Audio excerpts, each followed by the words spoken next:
Okay, I think we are going to go ahead and get started. Thank you guys so much for being here today.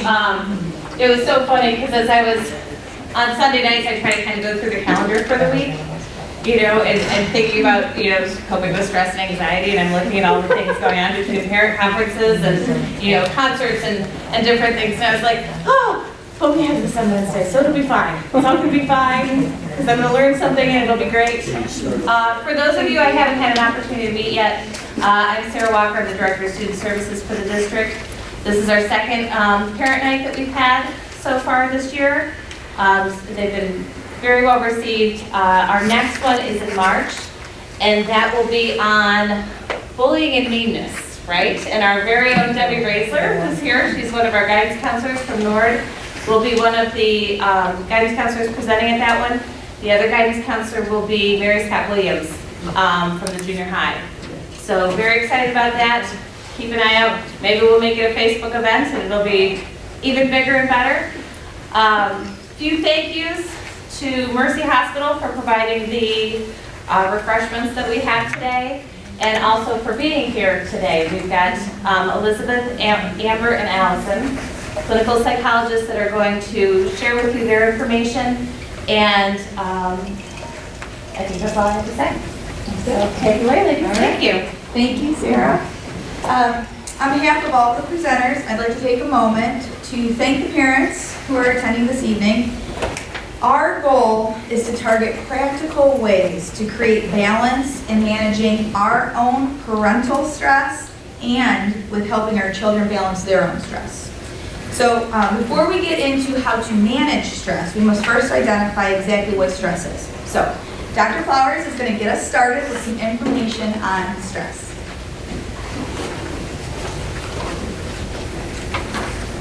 Okay, so I'm going to talk a little bit about what stress and anxiety are.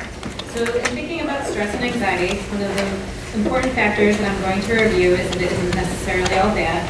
So if you look at this diagram on the slide here, on the low end, if we don't feel any anxiety or have too low of an amount of anxiety or stress about a situation, we may go into the situation unprepared. So for example, if your child has a test coming up, they don't care how they do on it, aren't experiencing any anxiety, and therefore don't prepare and vomit, that's not ideal. So some stress or anxiety can motivate us to work harder and promote growth. So if you can see in the middle section, some is actually helpful because if we have at least a little bit of stress, this encourages performance. But then on the other side of things, when stress is too high, that's when performance goes down and you can run into trouble. So that can lower performance. So for example, if your child is getting so nervous that they can't study, or their mind goes blank, or they freeze when they're trying to take a test and their anxiety is too high. Next, I'm going to talk about the differences between stress and anxiety. So a lot of times these terms are used interchangeably, but there's some technical differences. So stress and anxiety, stress refers to a feeling of emotional, physical, or mental strain and tension, whereas anxiety refers to the feeling of fear, impending doom, dread, or panic.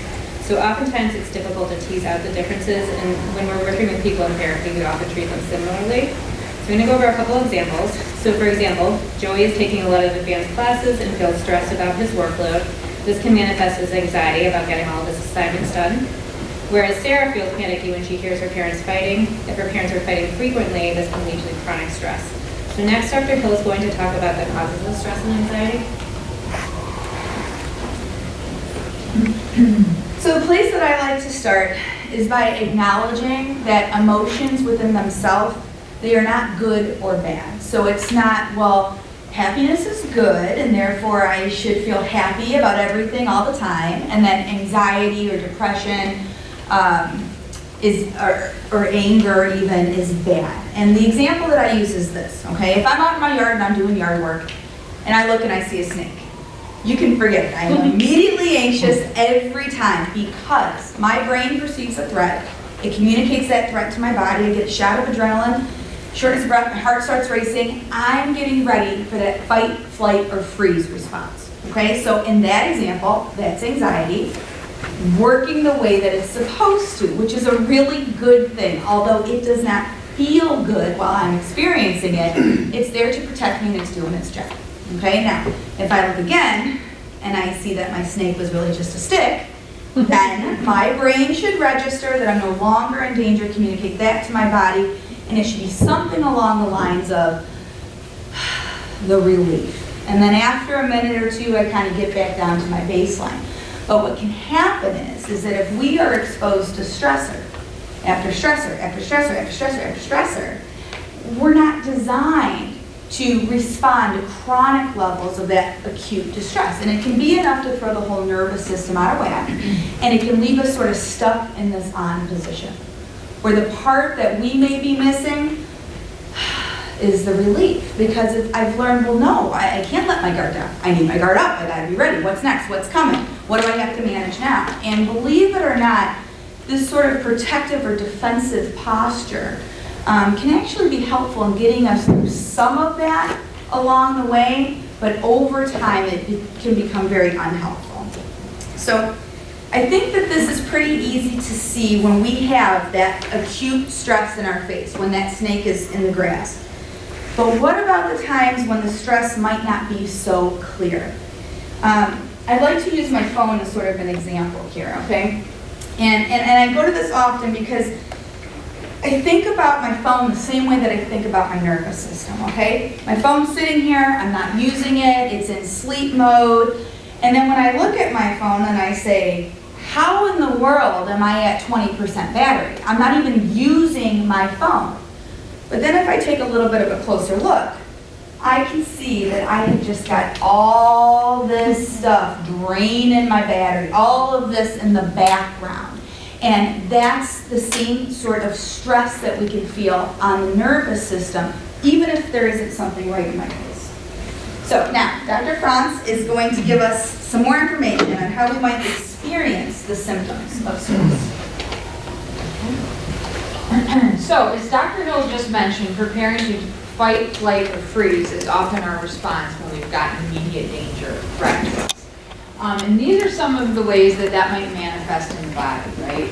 So muscle tension, sleep problems, weight gain or loss, feeling hot, sweaty, that racing heart, feeling shortness of breath. It's of course important to note, not every symptom is going to be present for us. And we might experience some in certain situations and not in others. Some people might be more prone to, get nauseous and feel sick, whereas others might have that racing heart or shortness of breath. What's important to note is that we want to pay attention to when these things are present, because oftentimes those physical symptoms are really our first sign that there is something that's causing us some kind of distress. So paying attention to our body and what we're experiencing is really informative. Now, in addition to those, we also will often have some changes in our feelings or thinking when we're feeling stressed or anxiety, right? So we might have racing thoughts, might have anger, might even experience a lack of motivation, not feeling like we want to do much or have trouble concentrating. And again, important to note, your experience of stress or anxiety might be very different than your child's. So keeping in mind, whereas you might have, some of that racing thoughts or feel angry a lot, your child might respond to stress or anxiety by kind of shutting down, right? Not having motivation, having trouble concentrating. It's important to note, people respond in different ways, and it doesn't mean that it's anxiety in this case and something else in the other. Anxiety can manifest in both ways. And next I would just want to go on to behavioral responses. Probably the most common one would be that first one, avoidance, right? When we are in a situation that causes us some stress or anxiety or fear, our first response is often going to be to avoid that situation, right? And sometimes that's okay. For example, if you are very afraid of flying, you might make a decision to avoid flights altogether. That might not impact your life a whole lot. You can, go by car, go by train.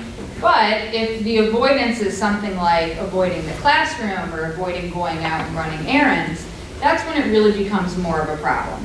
So avoidance in some situations may be okay. In other situations, it's something that we really want to target and work on. And that's certainly part of the work that we will do in therapy at times. Another one that I want to bring to your attention is arguing, irritability, anger outbursts. A lot of times, especially in children and adolescents, that type of behavior can get interpreted as, oppositionality, being defiant. And sometimes we can respond in that way where, no, you just need to follow directions without really understanding the underlying cause, that there may be some stress or anxiety that we really need to be attending to, rather than just responding to, that outward manifestation of it. So now I am going to turn it back over to Dr. Hill, who's going to talk a little bit more about the experience of stress and anxiety.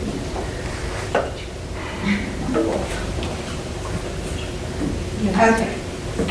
So, we've already spoke a little bit to the causes of stress, and then Dr. Franz just expanded on the physical, emotional, and behavioral experience of stress. So, building off of that, there are 2 additional points worth mentioning. 2 main factors related to stress include genetics and our environment.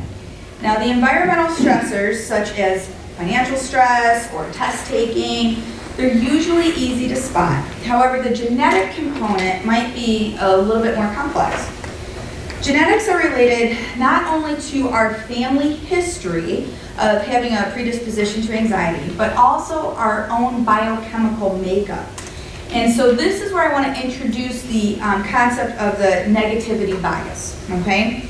So although we experience all emotions, they are not weighted the same. So if you consider way back into our history, sort of the caveman days, and bear with me, it was important to have your cave family and enjoy, life and love each other and have fun.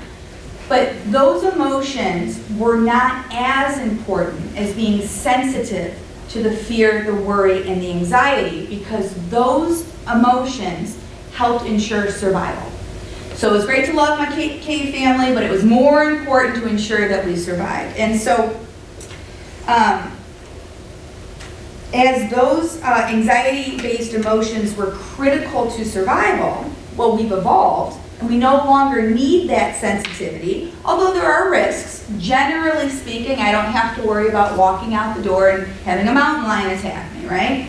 So, biologically, we're still unbalanced. So for this reason, it truly does require more of an effort to manage the natural reaction of the stress response to those negative-based anxieties and worries, because it's ingrained in our DNA. For some of us, it just takes more of an effort to experience the positive emotions the way that we naturally are sensitive to those fear-based ones. So, since we are more aware of why we can be more sensitive to emotions associated with risk and worry, how are we able to gain perspective when we are in the middle of experiencing those emotions? Now here, I have found at times that I can best communicate with our adolescents through the use of memes.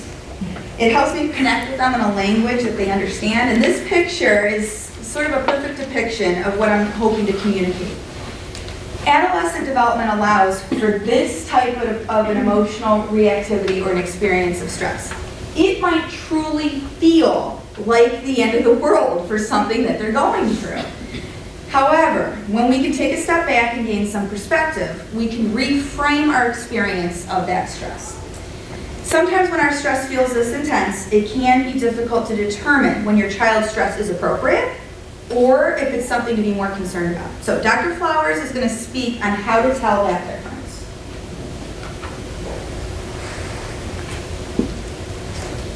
So psychologists usually look for about 4 things when trying to figure out if stress should be concerning.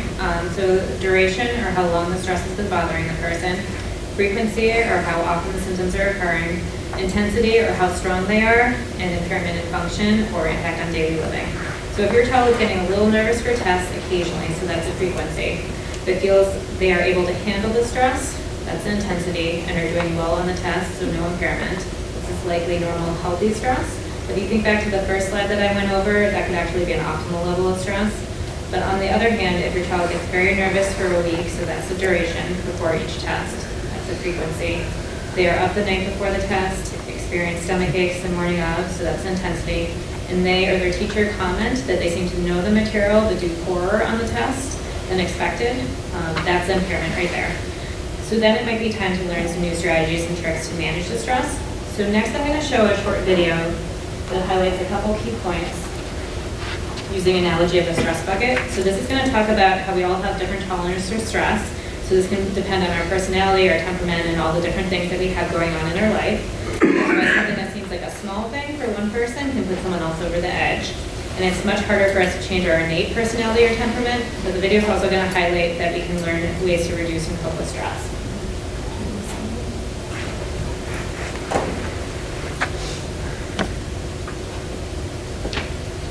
Is something we need to avoid. This is not true. We need stress, and we need our body's stress hormone cortisol to rise and fall throughout the day. Stress helps us wake up in the morning, helps us focus, learn, and remember new things. It's when people experience too much stress and start having difficulties coping that stress becomes a problem. High levels of stress can disrupt the natural changes in the body's stress response system and start to affect our physical and mental health.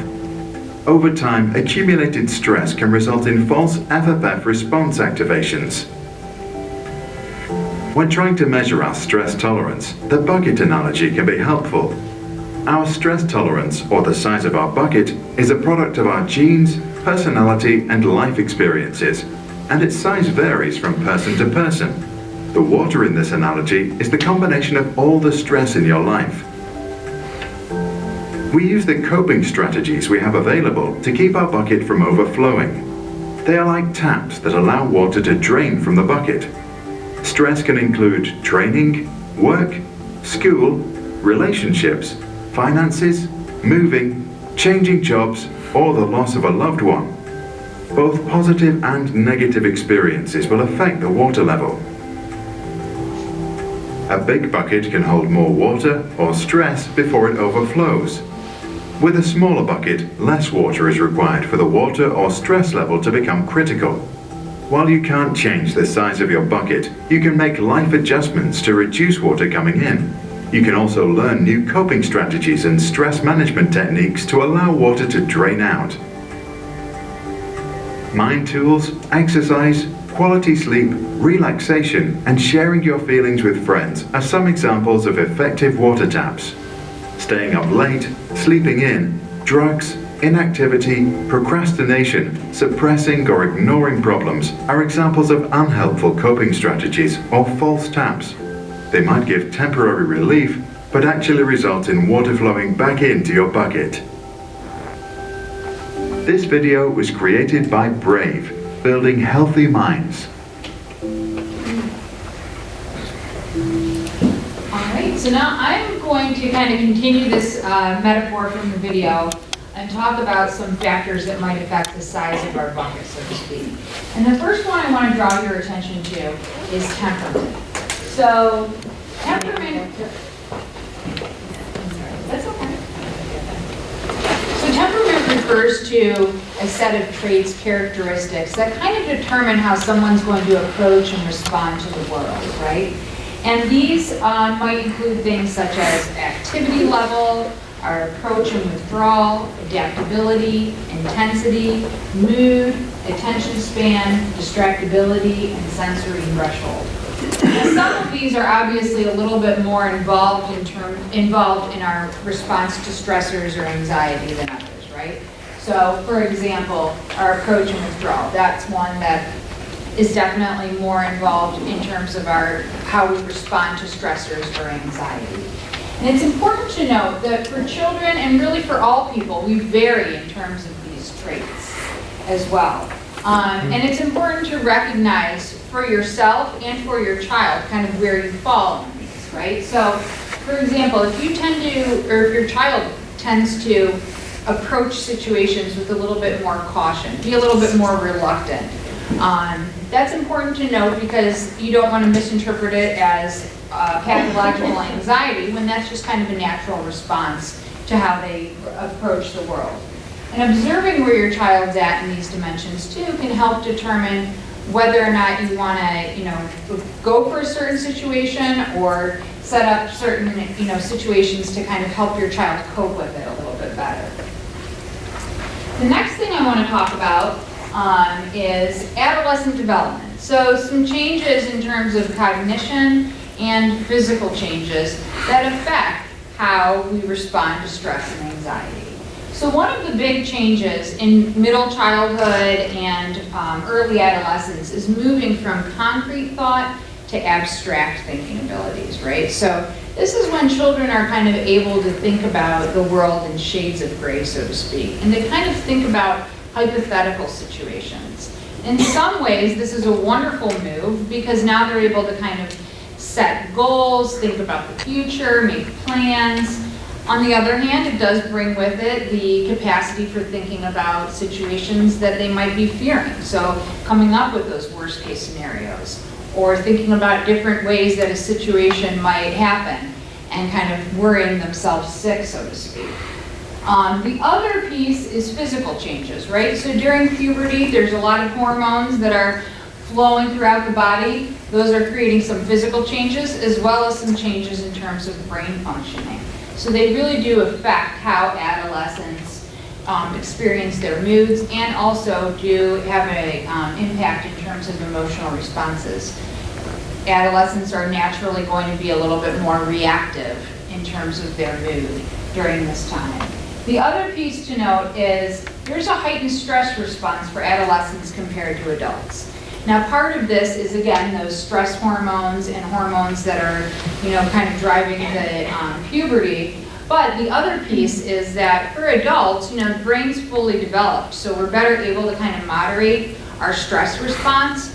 For adolescents, all those pieces aren't in place quite at that point. So they might get a lot more anxious or even panic in situations that, as they age, will not affect them in the same way. A couple other developmental factors that are kind of relevant during middle childhood and adolescence. The first one is kind of this myth of adolescence that, they're always on stage, feeling like people are observing what they're wearing, what they're doing at all times. And obviously we can see this would create a little bit of stress or anxiety going into the cafeteria, for example, or running errands. So feeling like you're constantly being observed. It's kind of a natural thing that happens during adolescence and of course, does go away with time. The other piece is this drive towards independence. And I bring that up here because it really can take a toll in terms of parent-child relationships and interactions, right? So as children are going, and adolescents kind of going through this stage of moving towards independence, wanting to make their own decisions, being able to think about things in a different light than maybe their parents do. What often comes with this? Arguments, right? Conflict. Maybe you and your child who saw eye to eye up until they were 12 and now it's like a totally different person. It can create a lot of stress for parents and also children. So I think it's important to note, moving towards independence is a wonderful thing in many ways, and we want to make sure that we're supporting our kids in making that move and being there for them at the same time. So encouraging independence, encouraging independent problem solving, but also kind of being that safe base for them. And I think it's important to recognize the impact of that on ourselves as parents as well, and knowing that it's not always easy to watch, your young child go to become an independent or more independent adolescent. Changes in how you interact and things that you might have enjoyed doing together, no longer the same. So really thinking about, how the relationship changes and making sure you're getting support, whether it's from, your spouse, your friends, other family members, and also making sure that you're still having quality time with your child or adolescent. So although, you might not enjoy the same kind of TV programs anymore, maybe there's some other activity that you guys can enjoy together. So kind of being mindful of that as well. And now I'm going to turn it back over to Dr. Flowers, who's going to talk a little bit more about kind of our experience as parents in dealing with our children's anxiety. One of the most common questions that I get from parents is whether or not they cause their child's anxiety, their behavior problems, and the short answer is it's really hard for us to know exactly where anxiety is coming from. Dr. Hill spoke earlier about the combination of different factors that can go into anxiety, like genetics, temperament, and environmental stressors. So a lot of times it's really difficult to tease out exactly where it's coming from and which factor affects it not safe, unless their parents are looking out for them, and when they are faced with making decisions, it can be anxiety provoking. meet the daily challenges on their own. So helicopter parents do a really good job of giving their children roots, which is essential when they're young, but they struggle with the developmental tasks of preteens, teens, and even young adults of giving their children wings to fly. So helping to facilitate brainstorming or problem solving is one of the ways that parents can give their children wings, but it's also a careful balance of drawing the answer out of them without feeding them the solution. Next, I'm going to talk about self-care. So that's an important part not only of taking care of yourselves as parents, but also taking care of your children as well. So if you've ever traveled by plane, you would remember flight attendants saying that in the event of an emergency, if oxygen is needed, that adults need to secure their mask first before helping children. That's because we can't help if we're passed out. And the same holds true for parenting. So in order to have the energy to take care of your children, you need to make sure your needs are being met as well. So self-care doesn't have to be costly or take up that much time. And then Dr. Hill will talk about some other ones in detail on the next slide. So the two that I'm going to go over is taking a couple minutes a day for time for yourself. So even as little as 5 minutes a day can make a big difference in coping with stress and anxiety. And the other one is saying no to extra or excess responsibilities. So some of us struggle with this more than others because we want to lend a helping hand, but it's important to remember that we can't be at our best or as helpful if we're overscheduled and overwhelmed. So next, Dr. Hill is going to talk about some more things that you can do to help yourself and your children. Thank you. So I just want to take an opportunity to highlight some of the helpful strategies in coping. A great place to start is by reaching out, phoning a friend, or having your child know that it's safe and appropriate to speak to a trusted adult like the school counselor, keeping in mind that the adult might not always be you, and that's okay.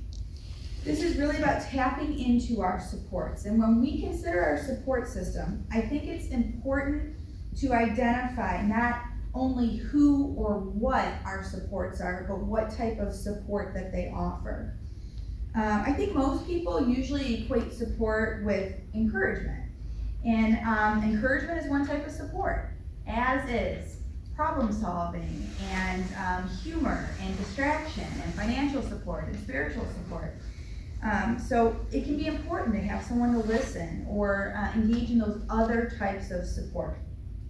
Stress management techniques can include a variety of active coping to include relaxation techniques, that would be deep breathing, progressive muscle relaxation, visualization, mindfulness, and these things will be detailed a bit further a little later on.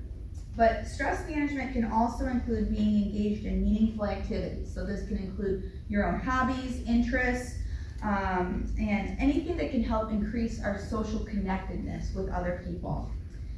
Having your child develop a coping box is, that can be like an old shoebox, but you can Pinterest it up as much as you want to. It's a really great option because your child can decorate it, fill it with lots of options to use when he or she is in those moments of distress, rather than trying to figure out what to come up with when they're in the middle of it. Self-talk can become a critical component of helpful coping. Negative self-talk can be very discouraging, and over time it decreases our confidence and can keep us stuck in a very difficult situation. At times it's important to be shaping our self-talk, to be speaking to ourselves in a way that we would a friend, okay? Being able to reframe a difficult situation can help us avoid the tunnel vision that often is experienced when we have anxiety. Self-care brings me back to that airplane story that Dr. Flowers just shared. And just for a moment, I want you to consider, if you were really on a plane with your child and that cabin lost pressure and those oxygen things came down, it would be absolutely horrifying, okay? I know that most of us would have that instinctual reaction to turn to our child and put it on. But if you put your mask on first, not only are you going to be able to help your child, you can help the next kid, you can help the whole row. Putting your mask on first allows you to best care for others, but it also role models how to manage stress for your child. Now, problem solving can include exploring different strategies in decision making that might allow you to directly impact the conflict or the source of the distress in order to resolve it or to make it more manageable. Active expression of feelings can include many of the items that are listed here, such as journaling, or artistic expressions like playing an instrument, listening to music, or dancing. Now, research has shown us that people who exercise or engage in physical activity regularly, they tend to be more resistant to many mental health concerns. Exercise can help with any current or acute symptoms, but can also help prevent future episodes of mental health symptoms. Exercise can serve as a mood booster, relax tense muscles, improve your sleep, and it releases those chemicals like the endorphins, the adrenaline, serotonin, and dopamine, which provide that sense of well-being. So there are two main areas that I like to point out on the unhelpful side of coping. And the meme that I have here is a rather popular one. Now maybe you've seen it, but it's quite possible that your child has seen it. This is a pretty great illustration of how avoidance or denying the problem is not helpful. Avoiding or denying stress is different from distraction. So I want to take a moment to sort of tease that out. Distraction is a great tool to have, but it's important to recognize the role that it serves, because it's very helpful in providing some instant or immediate relief. Because if this is the source of my distress, right here, whatever it is, this does not feel good. I do not like this, okay? Distraction helps pull me from the source of my distress, and I can have relief. I can be fully involved in whatever I'm doing, if it's a movie or if I'm out with friends or whatever. But when that movie ends, I come right back to this untouched source of my distress. So in order to have long-term relief, I must pair distraction with some sort of active coping, helpful coping, that actually addresses the source of the problem, because without doing that, I'm only going to be able to achieve short-term relief. Now earlier, Dr. Flower spoke a bit on helicopter parenting, which I think is so relevant to our discussion here. I think that as parents, we all want to have a positive impact on our children's lives. But by telling them what to do rather than helping them gain the insight to come to their own conclusions, we ultimately rob them of that opportunity to grow. And it's more helpful to empower your children with active coping skills and reinforcing strategies that they can apply throughout their life than to simply tell them what to do in that specific situation. Okay, so relaxation training becomes one of the most fundamental skills to build in our discussion of managing anxiety. And you'll notice, hopefully you all have the handouts, we have some excellent resources listed on that handout that have, and has other exercises like progressive muscle relaxation, and that actually helps release the physical tension that you might be holding all throughout your body. Progressive muscle relaxation has been proven effective for insomnia, interrupted sleep, poor quality sleep, and your overall energy level.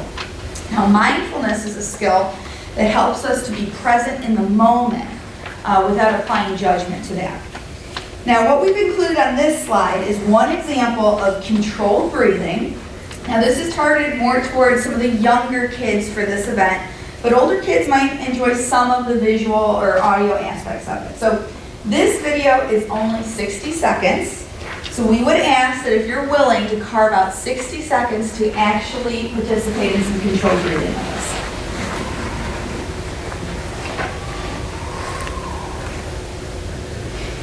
Square breathing. With your back straight and body relaxed, let your arms hang by your side if you're standing, or if you're sitting, rest your hands on your knees. Now we're going to silently count to 4 as we breathe. Follow the picture on your screen and breathe in as the arrow moves up one side of the square. Hold your breath at the top. Breathe out as the arrow moves down the other side, and hold your breath again at the bottom. Okay, starting on one side of the square. Breathe in, 2, 3, 4. Hold, 2, 3, 4. Breathe out all the way, 3, 4, and hold your breath, 2, 3, 4. Breathe in. Keep going, sinking your breath to the arrow. Breathe out, and hold. Breathe in and hold. Breathe out and hold.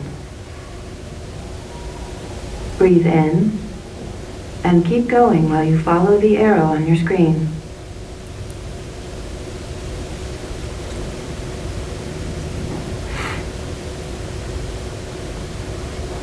If you'd like to keep going, keep pressing repeat.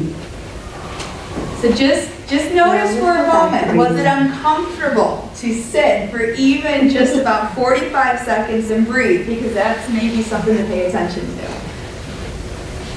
Okay. So now I'm going to talk about some next steps to take if nothing seems to be working. So a lot of times families feel like seeing one of us, a psychologist, a therapist, a counselor, is the last resort after they've exhausted all their ideas, their friends' ideas, their family's ideas.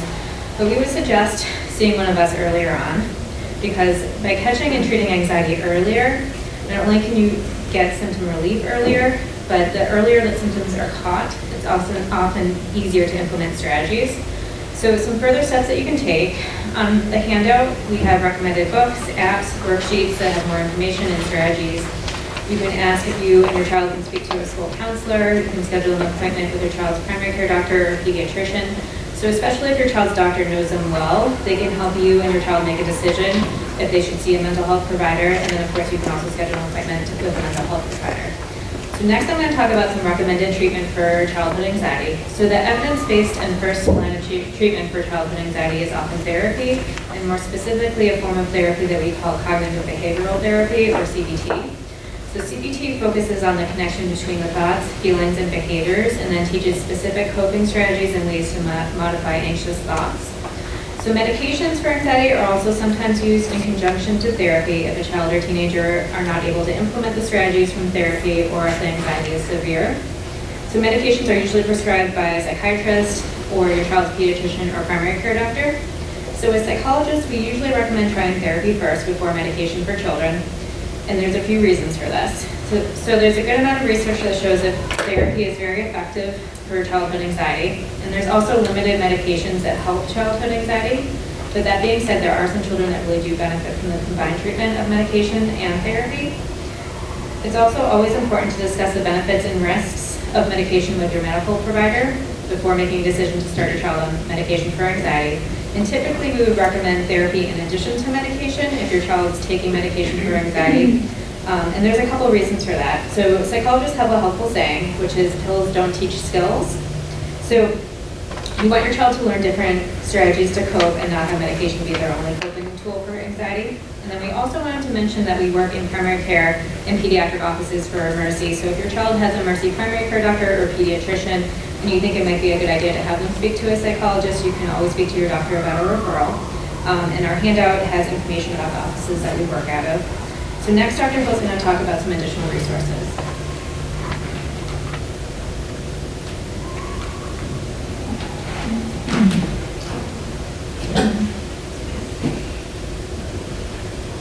Hopefully it's going to come up. I'm going to get started. So hopefully you all have a copy of that handout. It provides information on the resources and supports related to managing stress, as Dr. Flowers had mentioned. We have included the references that we used in preparation for this presentation here on this slide. And although some of these are clinical resources, I'd like to point out a few that might be a pretty good choice if you want to explore this a bit further on your own. So the first one I want to point out is by Lisa DeMore, and it's her book that's entitled Under Pressure, and it specifically targets stress and anxiety in girls. So freeing your child from anxiety by Chansky and Tamar provides practical solutions for managing children's fear, worry, and phobias. And the Brene Brown source is targeting really more of the parents and the parenting. It's a great resource to explore vulnerability and the shame that can occur within parenting. It begins to introduce the concept of self-compassion. And if you're interested, Brene Brown has 2 TED Talks that can be viewed for free on TED.com. But we also included the title of one of her books, and it's called The Gifts of Imperfection. Another great option for the adults is the work by Pittman and Carl entitled Rewire Your Anxious Brain. How to use the neuroscience of fear to end anxiety, panic, and worry. And that goes along pretty well with that CBT model that Dr. Flowers had briefly introduced.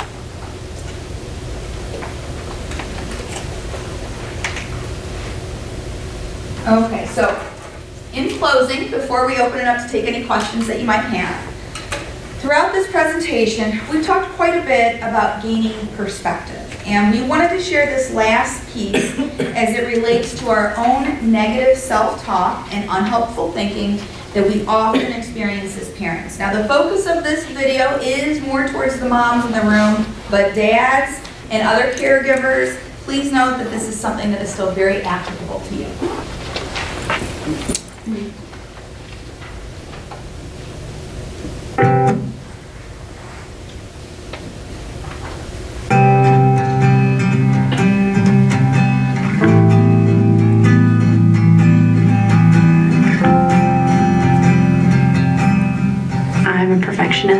And so that's hard with kids.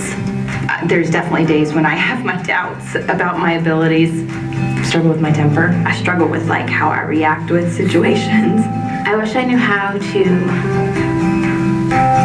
I guess, just calm myself before speaking to them. I wish I was better at taking time to sit down and just listen more to my child. I wish I was more confident in being a mom. I'm not the most patient person in the world. Patience is far and away probably the biggest struggle. I just want them to know just how much I love them.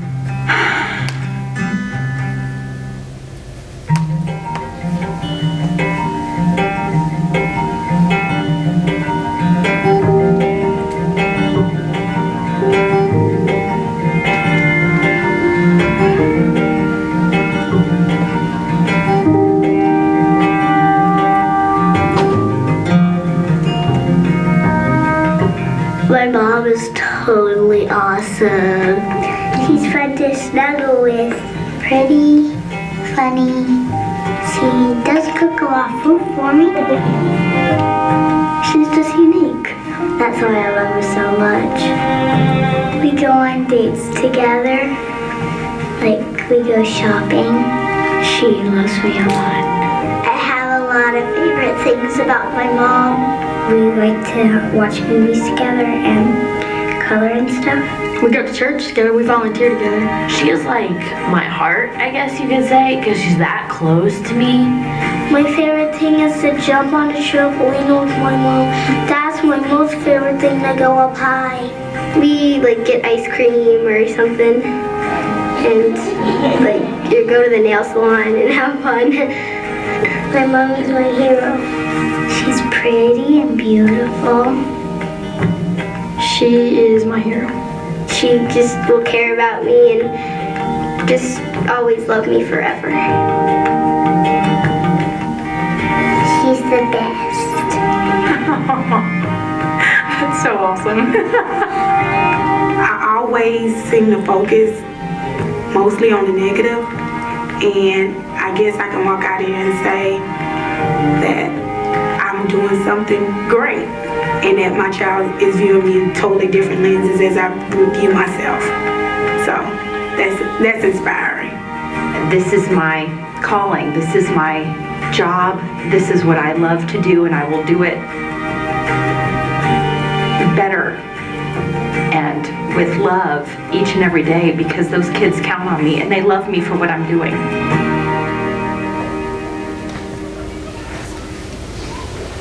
Okay, so we can open it up for questions or tissues, right? We need some tissues. Every time. Tears at the end. What's the name of that video? It's from, yeah, I think this is the title, New Perspective for Moms. It's through a church called Elevation Church, and it's on YouTube.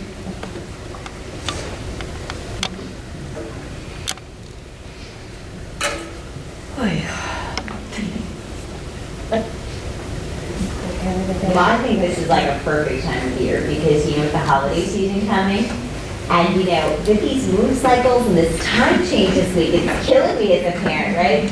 So It's like midnight right now. it does. It feels like we've been up for days. And just really appreciate this. And these ladies just do an awesome job. And working at Mercy Health, I'm just so proud of what you do to take care of people and to help guide us because it is a hard job to be a parent.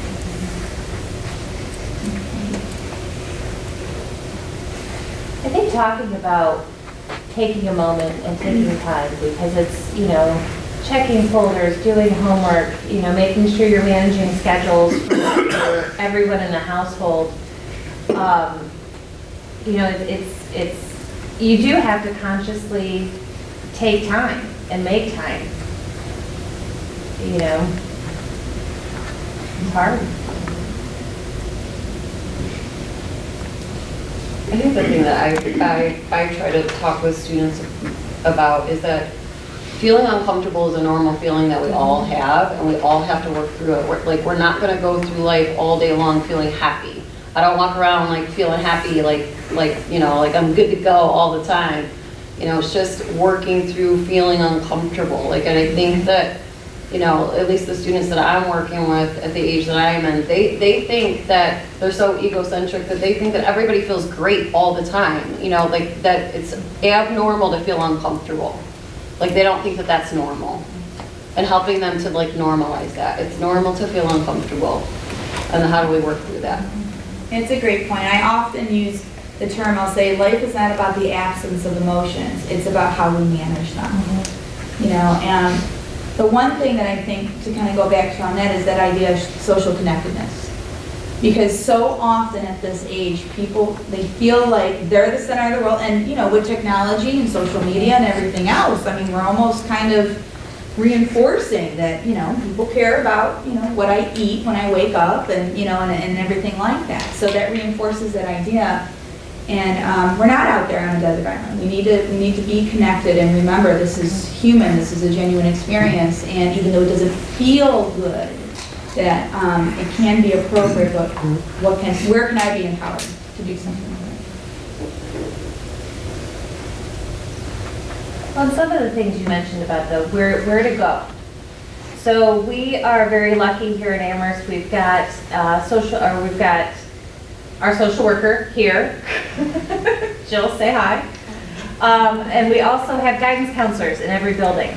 We've got Jill Coleman is the guidance counselor at Powers for pre-K through 2, so we pre-K through 3. Debbie is with our at Nord. We've got 2 guidance counselors at the junior high, and then we've got our guidance counselors at the high school. And so if you are, or of struggles within the family, within your student, things that you have concerns about, that's your first place to start. Is contacting your school counselors because they have resources that they can connect you to. We've got Mercy Hospital in our backyard. We also work with Firelands Counseling and Recovery. They come into our schools and provide groups and it can even do, because sometimes scheduling is tricky, so they even come to the school and meet with students at the school. So it's, please, we're all in this together. We're all one big community and we need to help each other. And so the more you can help make us aware, the more we can help connect you to the things that might be able to help you, get the services that you need. That you're not alone. Yes. I think so many times we feel isolated and alone, and I think as parents, we feel the same thing, just like the kids are feeling the same thing. We're not alone, and I'm just so glad that you've all come here to listen to these ladies because, we're all here, and I was sitting here as you were tweeting, and it made me smile, right? Because what it is, as you were tweeting, it could give someone, maybe they couldn't get here, or maybe they were feeling too vulnerable to come here, but maybe even seeing that reminds them that their school system cares enough to say, oh my gosh, they do care about how hard it is to balance stress and what my kids are dealing with. And so I think that's a great thing. So we have to use all these social media tools to help us deal with this stress and get it out. Because if not, it's just too hard. Yeah, it's a lot. Any questions or, we've got the ladies here. There's still booths. All right, well, thank you ladies so much for being here. Thank you all for coming and taking time out of your schedules. I was actually gonna write her name down. Thank you. And our next meeting, our clinical psychologist so much, and thanks, a part of Mercy Health has allowed us to be here. And so grateful that our hospital cares so much about mental health. I mean, we've been committed to that, so thank you.